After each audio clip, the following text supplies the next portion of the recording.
Hello, ladies and gentlemen, and welcome to lesson number 5. And that lesson is heat transfer. Behind me, you see 3 different types of heat transfer that we're going to be learning about today: conduction, convection, and radiation. Now, you are looking at a pot and a stove, a hot stove. The pot here in conduction, okay, it's one of the ways of heat transfer, touches the pan. The pot touches the pan. It gets hot. Then that heats up the water inside the pot, and the water starts to bubble up. You've probably seen this before. And once it's bubbling up, it starts to move in circles. Okay, we call that convection. It's when fluids, such as water, move in circles because of the heat differences, the heat transfer. Now, if you put your hand close to the pot, you're going to feel warm, or you're going to feel a warmer temperature close to the pot, even though, I'm sorry, not the pot, the stove. Even though you're not touching the stove, you still feel the heat, okay? And that heat transfers to your hand through radiation. So you put the hand next to the stove, you feel warm. That's called radiation. That's how heat transfers. The water boiling inside and bubbling up and moving in circles, that's called convection. The pot touching the stove and getting hot from the touching of it, it's called conduction. Let's take a look further into this. One more time, the 3 types of ways that heat can transfer from one product to the from one thing to the next, so one piece of matter to the next. It is conduction, radiation, and convection. How are they different? Conduction is by touching, direct contact, such as when you touch a hot stove and your skin starts to burn. Radiation, when you come close to a fire, it's already warmer. When you're close to the fire, you're not actually putting your hand in the fire. Convection is when air and liquids, fluids, start moving up and down and boiling up because of the heat. That's convection. This is what the sun looks like. And the reason we're looking at the sun is because the sun is a major source of heat. So if you take a look at the earth here,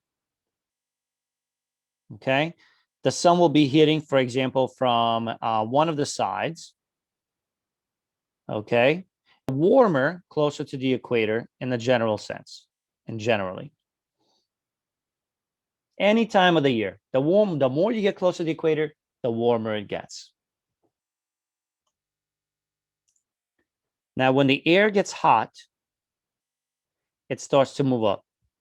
All air, all gases, when they get hot, they move up.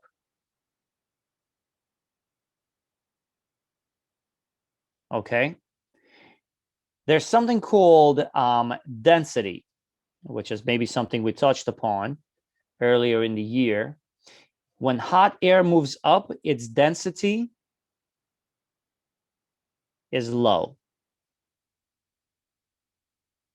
Okay? Think about, maybe imagine in your mind that the air is getting very, very light. And if it's getting light, it's going to float up. Now, up here, we know that the further you travel from the surface of the earth, it gets cooler. Cold air sinks down.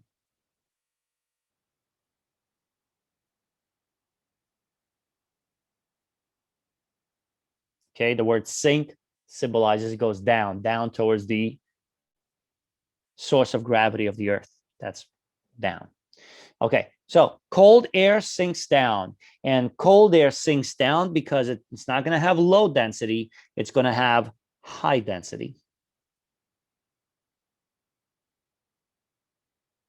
Okay, it's kind of like getting heavier. Okay, in reality, how density works is the particles are stuck together or tightly packed together. So high density will be something like this. They're packed together. And the low density will be something like this. In other words, the molecules, the atoms of the air, they're going to be spaced out as opposed to being packed together. Okay. High density goes down. Low density moves up. This happens in air and water, oceans. Okay. Any body of water. I wrote oceans because this is 70% of our world is covered by oceans. Okay, the hot dogs are touching the pan. That's conduction. The ice is touching the hand. That's conduction. Here in the middle, the core of the earth is touching the other layers. Heat is transferring through touching. That's conduction.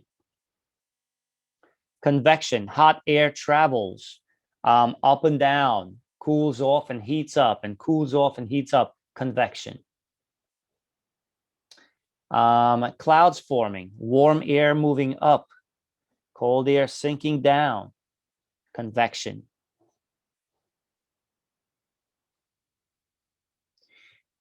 Pot of water boiling inside, and water is moving around when you're boiling water at home, for example. Moving in circles. Convection. In the mantle, what drives the tectonic plates? Moving in circles around and around and around and around. Convection.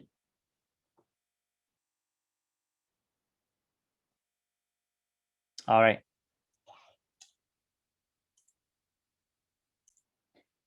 Now, heat transfers from one object to another. That's one thing. Convection, conduction, radiation. The next thing about heat is specific heat. This is how long it takes an object to heat up and cool down. Okay? The fact is that water takes a very long time to heat up and cool down. And it's more than metal and rock.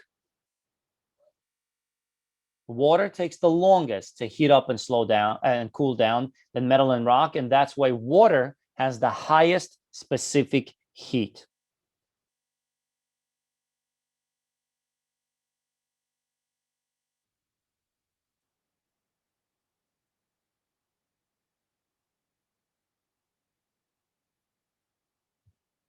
Let's take a look. This is page 1 of your reference table. And here, joule, the word joule measures energy. Energy is heat. Heat is energy, and energy is heat. And heat is energy, and energy is heat. Heat is just a form of energy. It's basically when one energy transfers from one object to another, from one piece of matter to another, it's called heat. Okay, heat is basically energy. And here they measure it in joules. Okay, just like centimeters, inches, feet is a unit of measure, joule is a unit of measure. Now, if you take a look at all these substances, liquid water, soap, water vapor, dry air, basalt, granite, iron, copper, lead, which substance has the highest specific heat? The highest one. Liquid water, that is correct. Okay, liquid water. And they're organized in order, by the way. Okay, which has the lowest specific heat? That's lead. Lead is a type of metal. This is metal. This is metal. This is metal. Granite is a rock. Basalt is a rock. Water vapor is water in a little tiny form. Solid ice is frozen water. And liquid water is the highest specific heat. Now, what does specific heat mean again? It means how fast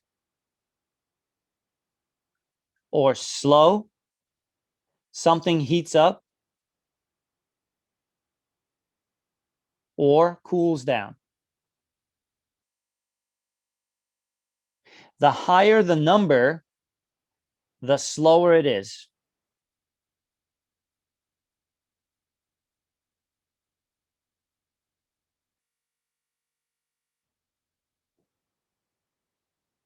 The higher the number, the slower it heats up or cools down. Let's take a look.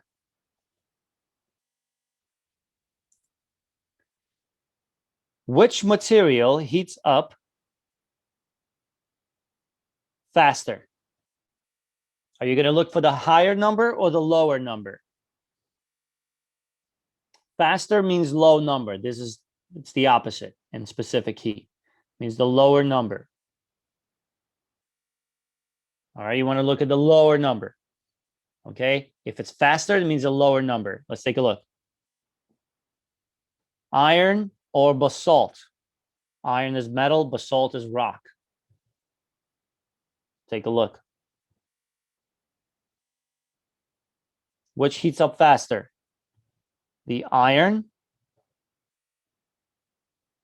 which is metal, basalt is a rock. Faster means the lower number. What's lower, 0.45 or 0.84? Iron heats up faster.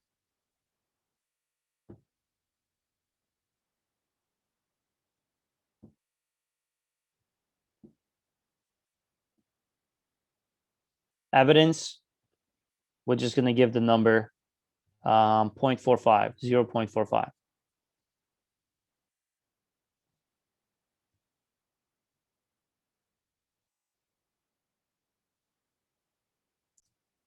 Next, this is also page 1 of your reference table. And this one is the properties of water. Okay. The property of heat energy during melting, heat energy during freezing, vaporization, and condensation. Okay, I'm sure you've put water in the freezer before sometime in your life, and that water has become solid ice. Here it shows energy in joules in J to melt, freeze, vaporize, which is the same word as evaporation. Vaporize, evaporation, same thing. Condensation. All right, that's when water vapor turns into water droplets. Okay. Water cools, releases energy. Water warms, it gains energy. Okay. When you're cooling off, you're taking off your jacket. You release energy. When you want to get warmer, you want to gain extra layers. You want to take that jacket, put it on yourself. Water gains energy when it wants to warm. Question: how much energy, joules, which is how energy is measured, is needed for water to melt? Let's take a look. We're going to go back to page 1. What keywords do we notice from the question? How much energy? Okay, this whole thing is energy for water to melt. Melting right here. The answer is 334 J/G. That's the answer. Water needs to gain 334 joules per gram in order to melt.